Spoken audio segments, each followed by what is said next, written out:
guys, and welcome back to another episode of Should You Buy It, where all we do is talk a little bit about the game and tell you whether or not we think it's worth the cost.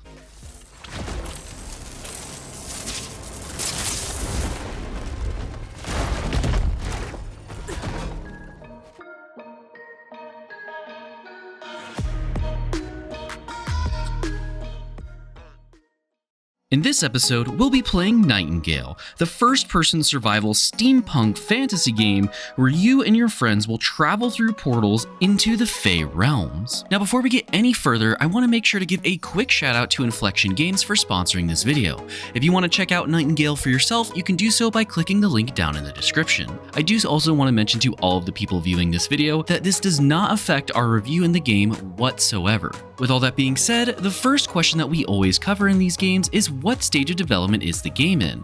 And in this case, Nightingale is currently still in early access and available on PC via Steam or Epic Games for $30. So what exactly is the game?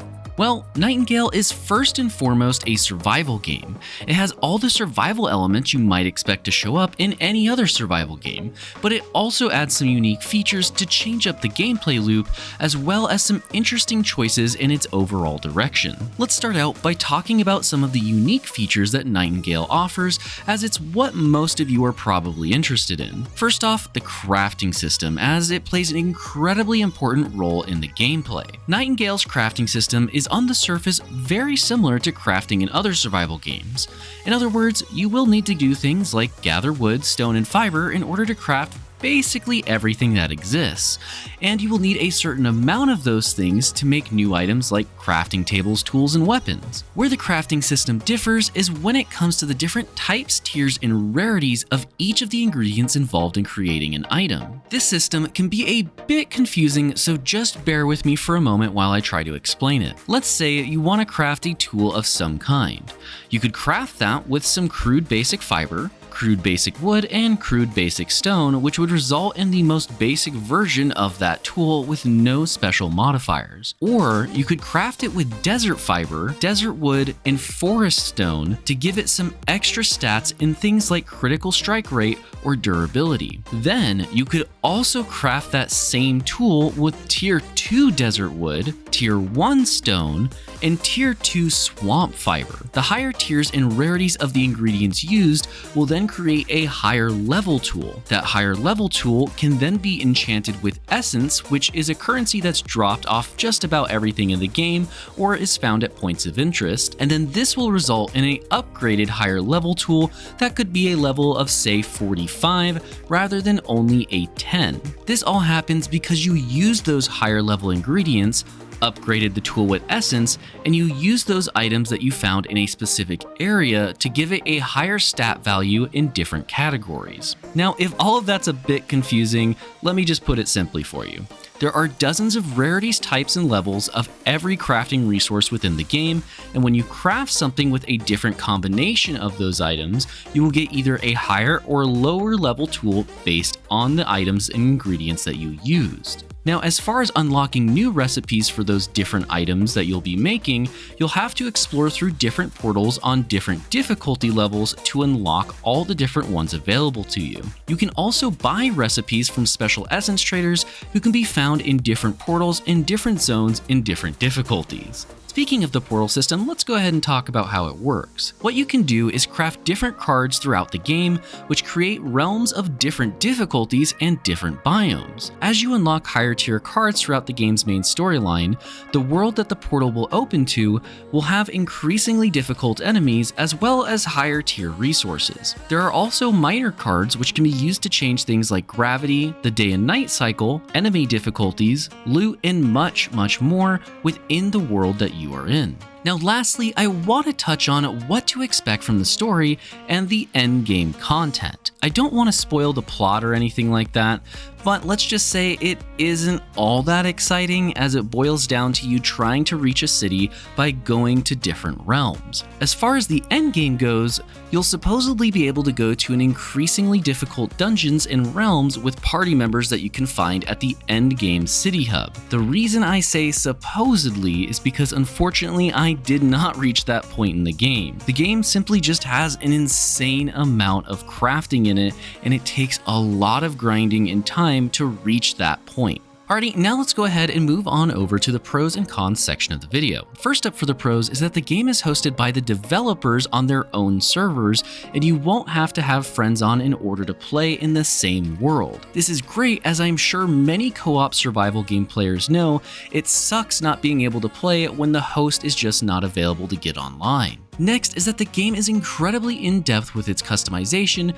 through the use of the game's crafting system. In other words, if you like the idea of building a very specialized item that is different from most other people's, then it will be totally possible, as every tool, weapon, and armor can be customized based on the crafting ingredients you put into it. Lastly is the theme. To be honest, this is the coolest part about Nightingale and probably my favorite thing about the game overall. There is just so much that you can see and explore throughout the different Fey realms that it really helps to immerse you into the world. The world itself is also just straight up beautifully crafted, and if you have a computer that can actually run the game on max graphics, then you will clearly see what I mean should you decide to pick the game up for yourself. Alrighty, now let's move over to the cons. First up is that the game is always online. This means that you will not be able to play in a solo mode that doesn't connect with an internet service. So if you don't have internet, you will not be able to play Nightingale. However, you do get the pro that goes along with that of other players being able to play at the same time that you are not online, so it's something to consider as to whether or not that's going to be an issue for you. Next is that the game is very grindy, especially when it comes to gathering and crafting. Yes, you will have about 30 to 40 different types of fiber, as well as wood, as well as stone, as well as ingots, and every other crafting element you can think of.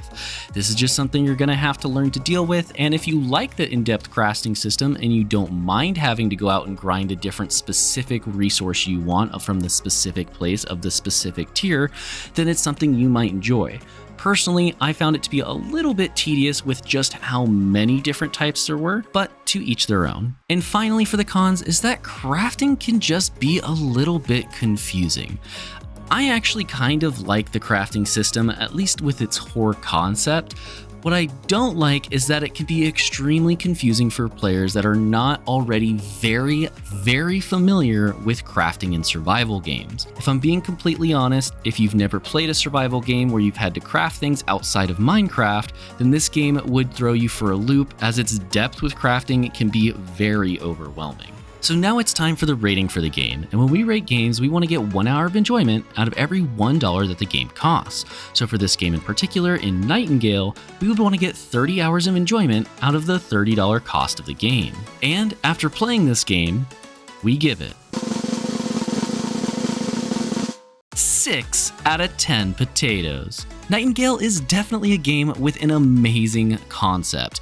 Everything from the graphics to the theming and even the overall intention for the game seem to be well thought out. Unfortunately, I think where Nightingale starts to falter is in its execution of those ideas and concepts. For an example, while some players might not care about having to play online, others would really prefer to have an offline solo mode that wouldn't be that big of a deal if they scale back some of the endgame content to be balanced around a solo player difficulty should it be something that the player wants to opt into. I understand that the game has to be online for reasons that have already been implemented, but it's just simply a great thing for people who like to play with friends and a horrible situation for people who don't. I think this game, however, has a lot of promise for its future, as well as a great foundation to build upon, which makes me extremely excited to see what the future patches and updates will do with the game. And therefore, I feel that Nightingale